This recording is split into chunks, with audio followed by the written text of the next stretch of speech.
CatalinaVille is a gay pornographic movie from 1998 starring the illustrious Steve Rambo. This great work was directed by the visionary Josh Elliott. Rambo had built up quite the career at this point, appearing in a multitude of similar films. However, this one is surely his magnum opus. Featuring an impressive list of film locations, a large cast, and an intense plot, this film stands the test of time as an artistic watershed of the genre. It is also notable for how it pushes boundaries, not only in accurately predicting a future technology, but also critiquing how businesses value profit over life.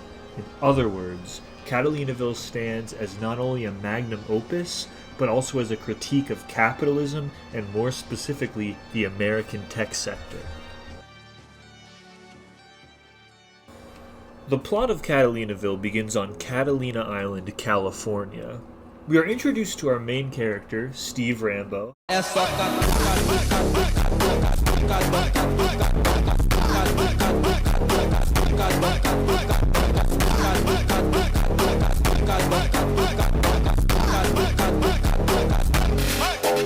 as he enjoys his lavish life with who we will assume to be his boyfriend.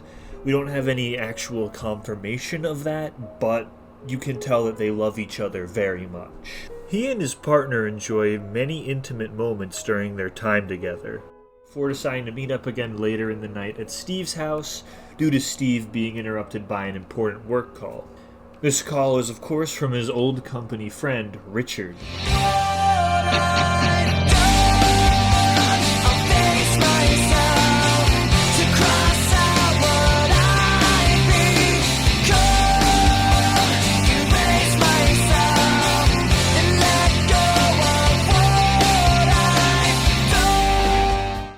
Richard works for a company called Daltech in Chicago, Illinois, which is shown to be a large tech conglomerate.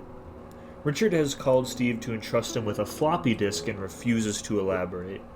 Oh, I love the file name, CatalinaVille. I was thinking of you naked on Catalina Island when I named it. What is it, more porno software? No, it's, Look, I'm giving it to you for safekeeping. They hang up their call and go their separate ways after this. Later that night, Steve is awoken by yet another work call. This time, it is by a much more nervous Richard. It's me, Richard. It's 1:30 in the morning. What are you doing calling me? Sorry to do it to you, but we have a mother of a virus ripping through a major company file. Okay, throw me some numbers.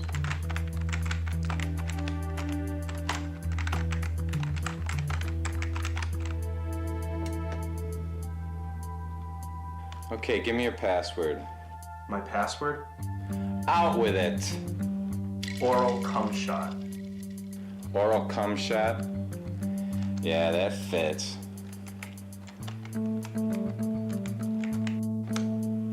Steve quickly works to solve this and is able to remove the virus and put it onto a floppy disk. He notes that this virus is extremely professionally made. Only very few people in the world could achieve this. It is also revealed that the virus was placed into the file by someone at Daltech. That person, of course, being Richard. Why would someone at Daltech place a virus? I don't know. Why did you? You're nuts. I wouldn't. You just... Richard, I know your work. Steve, I swear. You never learn. You and your little fucking games. Steve expresses frustration at this, and at Richard's unwillingness to tell him the truth. Afterwards, Steve inserts the floppy disk given to him by Richard and begins to try to hack into it. He is unsuccessful. I know that. Oral cum shot. Secondary password.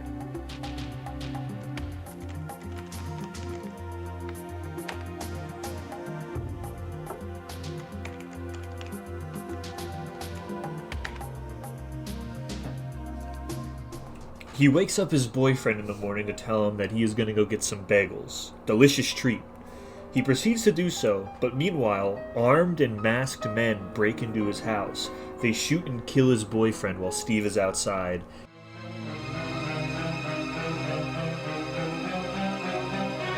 Play no fucking games. Where's the disc? I don't know anything about the disc. Oh, right there. Pretty low neck here, boy. Now tell us where that disc is. I gotta give him this disc.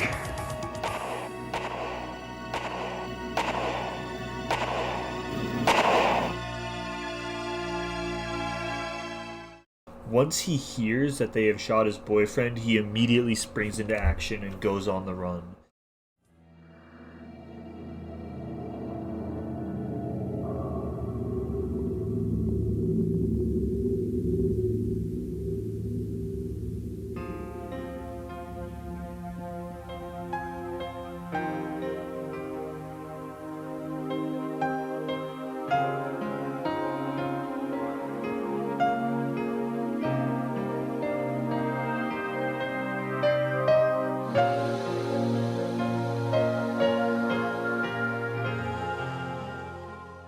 He flees to Georgetown, Colorado, where the man who taught him computer programming and hacking resides. It is revealed that he was taught programming by a group of buff gay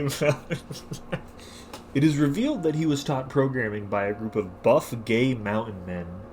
His teacher, Ted, The water's getting colder, let me in your ocean swim. Out in California, I've been forced to swim. So hard to ignore you, especially when I'm smirking. Swim, world is on my shoulders, keep your body open. Swim, I'm swimming, I'm swimming, I'm swimming, yeah. I'm swimming. welcomes him with open arms and begins to assist him in any way he can. They figure out that the floppy disk is being tracked whenever anyone attempts to open it, and they deduce that there must be something of great import held within. However, until they get the secondary password required to open the file, they cannot gain access. It's not all futile, though. Richard left coded messages able to be deciphered in the floppy disk that would help lead to the unlocking of it. Additionally, they figure out the reason for Richard's creation of the virus. He wanted to ensure that whatever was stored within the floppy disk was the only version of the file. The virus destroyed Daltec's copies of it, making the floppy disk invaluable. Richard intended to sell it to the highest bidder. What makes this disk so valuable to the now introduced villain, Sedona Hardware, and more specifically the CEO, Robert Carpathian,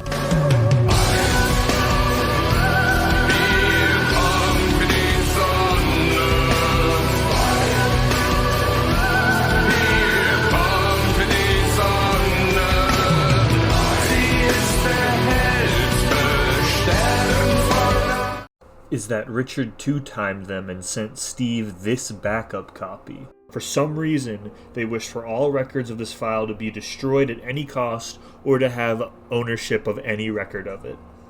This is when Ted reveals he knows a way to get the secondary password. However, he warns that it's too dangerous. Steve is able to convince him to tell him, though, as he has nothing to lose. Find the second password and find your answer. Easier said than done. Actually, I know how, but it's too dangerous. Ted, I've got thugs trying to kill me. I'll take the risk. Carpathian's a team player. You know, one of us. Loves his boys. How do you know all this? My friend Lyle's a caterer down in Sedona. Carpathian is famous for his weekend pool orgies. Fully catered, of course. Hey, that's my inn. Can you arrange for Lyle to have me work one of those parties? Yeah, After sharing a tender and loving moment with his former teacher, he heads out to do what he must. At the pool party, things generally go well. He does catch the eye of one of Carpathian's bodyguards, who he later has an intimate moment with to ensure that his trespassing goes mostly unreported. He manages to sneak into Carpathian's house, finds the secondary password, and uses the floppy disk he infected with the virus by Richard to destroy Sedona Hardware's copy of the file. He then escapes. However, Carpathian's bodyguard realizes what Steve has done. He realized too late, though, as Steve has already made his escape. Afterwards, Steve finally reviews the floppy disk's contents. Did you find out what you needed? Yeah, it's a blueprint for manufacturing some sort of wireless fax technology. Sounds harmless to me. This is a technology that doesn't currently exist. Without phone lines, fax machines can't operate. This will make them obsolete. It's worth fucking billions. All that stuff's way over my head. What the hell is that? It's my phone. Not many people have this number. Hello, this is Steve. I am so sorry I got you involved. I didn't know they'd come after you. Richard! Thank God you're all right. Look, I talked to Ted. You can't go to Carpathians. Too late. I got the password and fucked up Carpathian's system in the process. Richard is okay, but under a lot of stress. Sedona Hardware is threatening his family. Steve reassures Richard that everything will be okay, and he is going to come to Chicago, get Richard, and then take all this information to the authorities. Robert Carpathian, unfortunately, was able to intercept this call. He sends his bodyguards to Chicago to finish off Steve and Richard and obtain the floppy disk. Steve is soon spotted by these bodyguards. By some insane luck, they just so happen to run into the guy. Hey. Is that him? Yeah, that's him. All right, let's get him, man. A chase begins.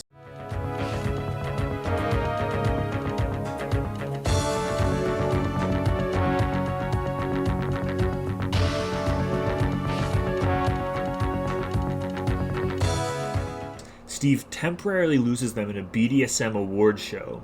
There he meets up with a few friends he has and tells them the trouble he's in. Excuse me, guys.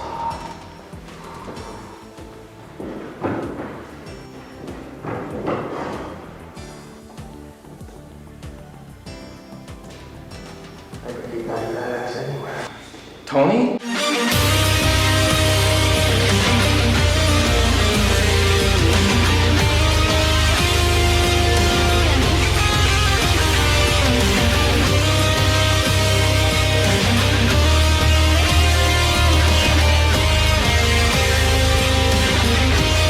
His friends agree to help him. Steve's friends are able to seduce one of the bodyguards and then handcuff him once he is too distracted by their muscly, oily bodies. The other bodyguard proves to be more resilient, though, having some more discipline. And he also has a pistol and fires the pistol at Steve. Steve luckily manages to dodge the bullets with his supersonic reaction speed. Steve, look out!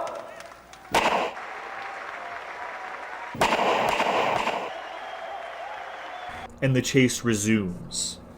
Steve eventually jumps into the sewers through a manhole cover and is soon followed by the guard. Steve is able to fully disarm the guard and attempts to drown him.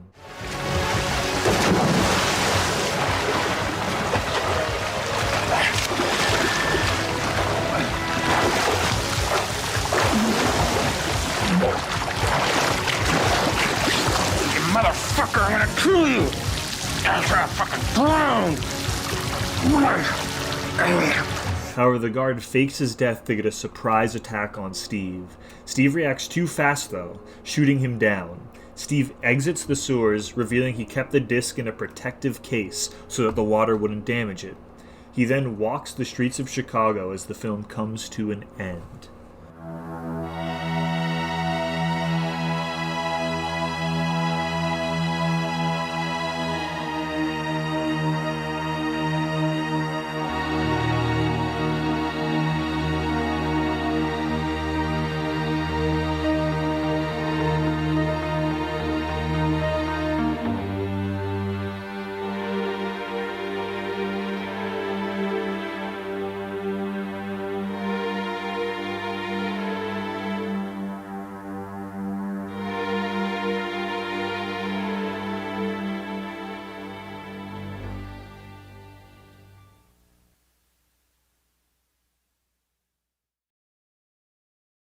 After seeing the summary, we can now begin to digest the girthy plot of this film. So, as you may have noticed, since you're such smart viewers, is that there was many things that it makes sure to highlight throughout the film, such as how every character that is considered morally good in this story is seen to be connected with nature in some way. Conversely, all characters that are considered bad are more disconnected from nature. The plot of this film centers around corporate profiteering at the cost of human lives, with a core thesis on how capitalism does not breed innovation, it stifles it. All throughout CatalinaVille, we are shown ways in which capital and profit ruin lives, whether it be an individual trying to gain as much capital as they can at the expense of a company, or a company trying to protect their capital at the expense of the people. In every single scenario, the action of accruing or maintaining capital is shown to be in some way immoral. The movie also takes great lengths to emphasize the beauty of nature. As we said before, Steve Rambo is shown to be at one with nature, and also he's shown to be at his happiest when he's on Catalina Island, enjoying the beautiful vistas and the vast ocean. He lives in harmony with nature. Additionally, Ted is shown to be living in the mountains of Colorado. He is surrounded by nature and also lives in a harmony with it. It is important to note, however, that Josh Elliott is not trying to say that we should return to a more primitive lifestyle, Unabomber-esque, as we can see that both Steve and Ted are extremely talented computer programmers and extremely tech-savvy. Instead, what I believe he is saying is that there is a balance to be struck between technology and nature, and that many people do not live in that balance. In other words, advancement need not be at the cost of the environment. What we get from this is a critique of modern business culture and its focus on never-ending advancement and efficiency. Advancement in the business world is viewed by profit. In other words, advancement from a capitalistic lens is in some way dissonant with the beauty of nature. This dissonance, of course, leads to harm.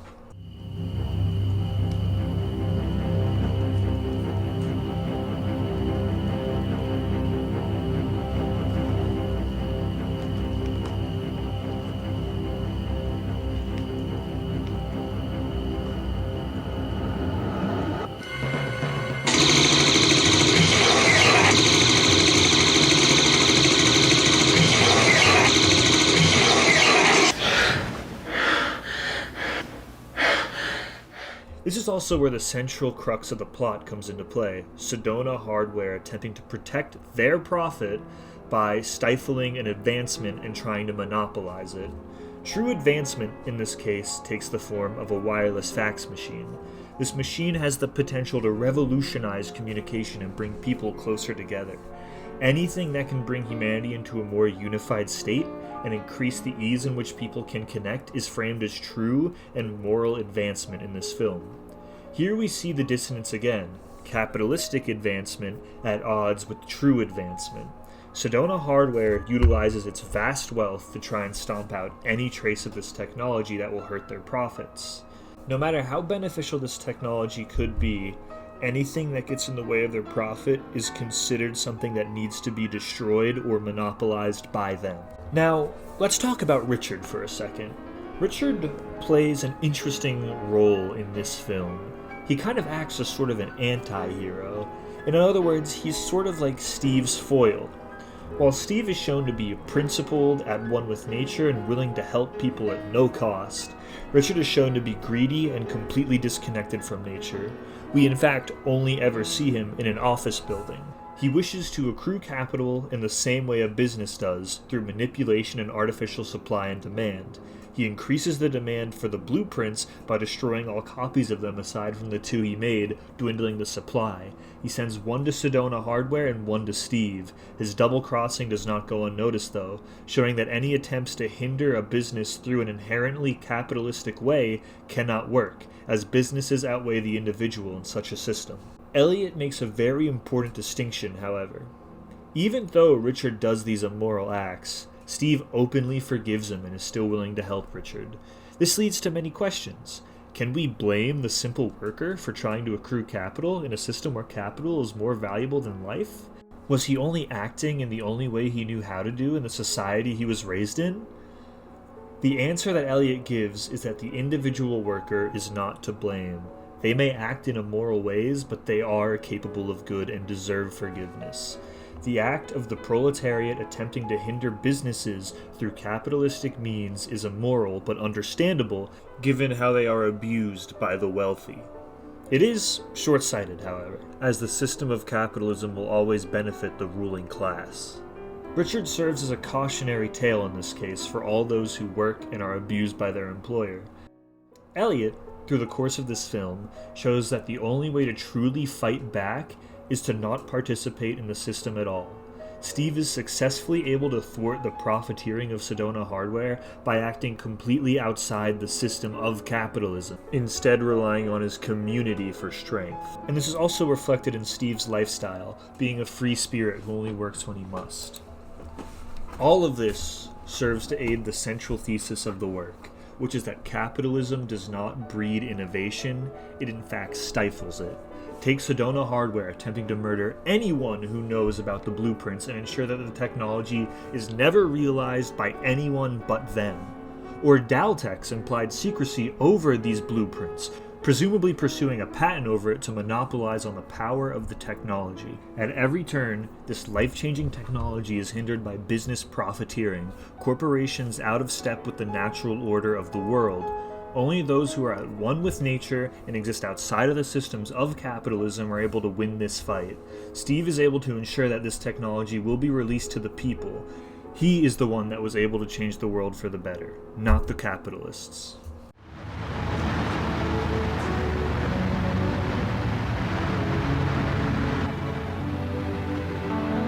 Well, CatalinaVille, this has been one hell of a ride. Time to give you the authorities.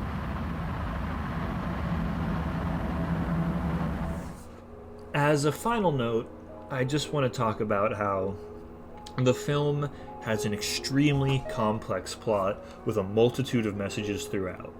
This video essay did not even begin to touch upon the deeper implications of the characters. There's so much more to analyze in this beautiful film.